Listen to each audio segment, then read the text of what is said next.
చంద్రకళ అయితే వాళ్ళ ఇంటికి వచ్చి పెదనాన్న నేను అతన్ని కలవడానికి వెళ్ళాను పెదనాన్న. కానీ అతను వేరే అమ్మాయితో ఉన్నాడు. అతను నాకు ఫోన్ చేసి ఒకసారి కలుద్దామని రమ్మన్నారు.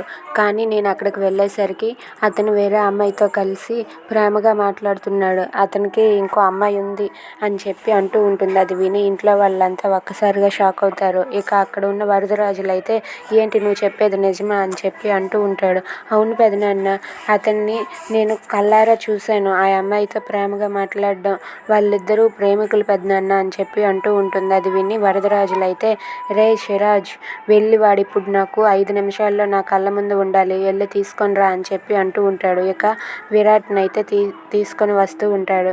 తీసుకొని వచ్చాక నమస్కారం అండి అని చెప్పి అంటే చంద్రకళ వాళ్ళ పెదనాన్న అయితే ఇలా అంటూ ఉంటాడు. మాతో సంబంధానికి ముందు నీకు వేరే అమ్మాయితో పరిచయం ఉందా అని చెప్పి అడుగుతూ ఉంటాడు. దాంతో అతనైతే ఒక్కసారిగా షాక్ అయిపోతాడు. If you like this video please subscribe.